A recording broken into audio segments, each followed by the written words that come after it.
जम्मू कश्मीर के भीतरी इलाकों में सुरक्षा बलों के लगातार कड़े प्रयासों के परिणाम स्वरूप हिंसा में काफी कमी आई है। पार्लियामेंट, असेंबली इलेक्शंस और अमरनाथ यात्रा का शांतिपूर्वक संपन्न होना सुरक्षा स्थिति में सुधार को दर्शाता है।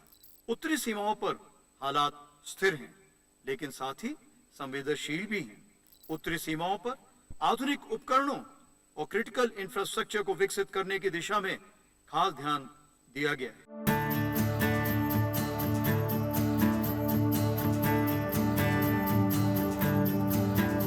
भारतीय थल सेना दिवस 2025 के अवसर पर मैं भारतीय सेना के सभी रैंक्स, उनके परिवारजन, पूर्व सैनिकों, वीर नारियों, सिविल रक्षा कर्मियों तथा यहां पर उपस्थित सभी अतिथिगण शामिल एक्स चीफ्स, फॉरेन डिग्निटरीज एवं मीडिया जगत के सदस्यों को हार्दिक शुभकामनाएं देता हूं।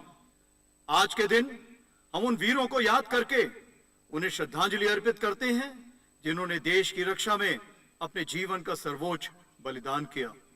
उनके बलिदान और शौर्य की गाथा हमें हमेशा प्रेरित करती रहेगी।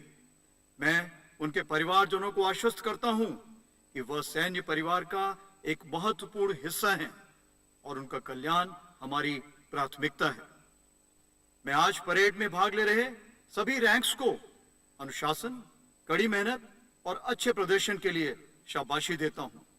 साथ ही chief of the army staff unit citation प्राप्त करने वाली यूनिट्स और व्यक्तिगत अवार्ड्स विजेताओं को भी उनके उपलब्धियों के लिए बधाई देता हूं। वर्ष 2023 से हमने थल सेना दिवस परेड और उससे जुड़े अन्य कार्यक्रमों को दिल्ली से बाहर देश के अन्य शहरों में आयोजित करने की प्रथा शुरू की है। 77वें सेना दिवस परेड का आयोजन पुणे में होना एक विशेष महत्व रखता है। यह क्षेत्र मराठा साम्राज्य के समय से सैन्य वीरता और संघर्ष का प्रतीक रहा है। भारतीय सेना के कुछ प्रमुख सैनिक संस्थान यहाँ पर स्थित हैं और साथ ही पुणे में स्वदेशी सैन्य उपकरणों का अनुसंधान, विकास और निर्माण भारी मात्रा में किया जाता है। हमें गर्व है कि इस क्षेत्र ने हमें 4 सेनाध्यक्ष और 48 चक्र सीरीज पदक से सम्मानित वीर सैनिक दिए हैं। इसलिए पुणे में सेना दिवस समारोह का आयोजन हमारे लिए केवल एक अवसर नहीं, बल्कि इस क्षेत्र की समृद्ध विरासत से हमारे गहरे संबंध का प्रतीक है। मुझे गर्व है कि पिछले 1 वर्ष में हमारे प्रत्येक सैनिक ने अपनी जिम्मेदारी को, चाहे वह सीमाओं की सुरक्षा में हो, दुर्गम इलाकों और चुनौतीपूर्ण मौसम में तैनाती के दौरान हो या प्राकृतिक आपदाओं में मानव राहत और बचाव कार्य के दौरान हो, इन सभी को पूरी निष्ठा और कार्यकुशलता से निभाया है। मुझे पूरा विश्वास है कि आने वाले वर्षों में भी हम उसी लगन और संकल्प से देश की सेवा में समर्पित रहेंगे। उत्तरी सीमाओं पर हालात स्थिर हैं, लेकिन साथ ही संवेदनशील भी हैं। हमारी सेना किसी भी स्थिति से निपटने के लिए पूरी तरह से तैयार और सक्षम है। उत्तरी सीमाओं पर आधुनिक उपकरणों और क्रिटिकल इंफ्रास्ट्रक्चर को विकसित करने की दिशा में खास ध्यान दिया गया है। पश्चिमी सीमाओं के लाइन ऑफ कंट्रोल पर सीज फायर बना हुआ है, लेकिन घुसपैठ के प्रयास जारी हैं। जम्मू कश्मीर के भीतरी इलाकों में सुरक्षा बलों के लगातार कड़े प्रयासों के परिणाम स्वरूप हिंसा में काफी कमी आई है। गए साल पार्लियामेंट, असेंबली इलेक्शंस और अमरनाथ यात्रा का शांतिपूर्वक संपन्न होना सुरक्षा स्थिति में सुधार को दर्शाता है। भारत के इंटरनल सिक्योरिटी सिचुएशन को प्रबल बनाने के लिए भारत के विभिन्न प्रांतों में भी भारतीय सेना के प्रयासों से स्थिति पर काबू पाने में सफलता मिल रही है। संवेदनशील व कठिन माहौल में हमारे जवानों ने संयम और परिपक्वता से कार्य करके अहम भूमिका निभाई है और इस दिशा में हमारे प्रयास जारी रहेंगे।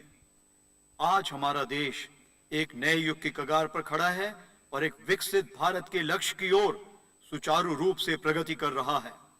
हमारे देश को प्रगति और विकास के पथ पर अग्रसर रहने के लिए एक स्थिर और सुरक्षित वातावरण आवश्यक है, जिसको अंजाम देने में भारतीय सेना की अहम भूमिका है।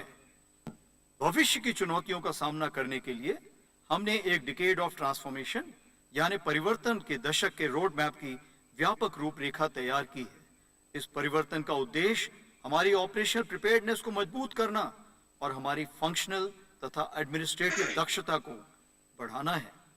साथ ही वर्ष 2025 में हम अपना ध्यान ईयर ऑफ रिफॉर्म्स जो रक्षा मंत्री जी ने नियत किया है और ईयर ऑफ टेक्नोलॉजी एब्जॉर्प्शन पर केंद्रित करेंगे।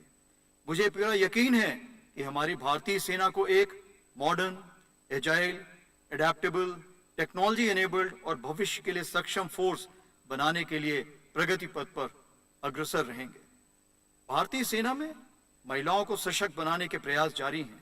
महिलाओं का चयन केवल अधिकारी पद पर ही नहीं बल्कि अग्निवीर महिला के रूप में भी हो रहा है। आपने उनके उत्साह और साहस का प्रदर्शन इस भव्य परेड में भी देखा है। भारतीय सेना अपने जवानों और महिला सैनिकों, उनके परिवारों, पूर्व सैनिकों और वीर नारियों के प्रति अपनी जिम्मेवारी से पूर्णतया अवगत है। उनके लिए कल्याण कार्यों को बढ़ावा देना, योजनाओं को उन तक सक्रिय रूप से पहुंचाना और उनकी मुश्किलों का समाधान करने की हमारी कोशिशें निरंतर जारी रहेंगी। मैं भारतीय नौसेना और भारतीय वायुसेना के बहुमूल्य प्रयासों और योगदान के प्रति आभार प्रकट करना चाहता हूं, जिन्होंने सदैव हमारे संचालन एवं प्रशिक्षण के दौरान सहायता की है। मुझे विश्वास है कि तीनों सेनाएं देश के प्रत्येक नागरिक के साथ मिलकर राष्ट्र के सामने आने वाली किसी भी चुनौती का मुकाबला करके देश के लिए हमेशा जीत हासिल करेंगे। यहाँ पर मैं विशेष उल्लेख हमारे घनिष्ठ मित्र देश नेपाल से आए बैंड के दस्ते का करना चाहूंगा, जो आज की परेड के दौरान अपने अभूतपूर्व प्रदर्शन से हम सबको मोह मुक्त करेंगे। भारतीय सेना ने देश के नागरिकों के दिलों में एक विशेष स्थान बनाया है। देशवासियों का हम पर भरोसा और बेजोड़ प्रोत्साहन हमारे संकल्प और प्रतिबद्धता को और मजबूत बनाता है। मैं देशवासियों को आश्वस्त करता हूं कि भारतीय सेना एक प्रशिक्षित और युद्ध अनुभवी सेना है, जो राष्ट्र के सामने आने वाली हर चुनौती का सामना करने के लिए पूरी तरह सक्षम है।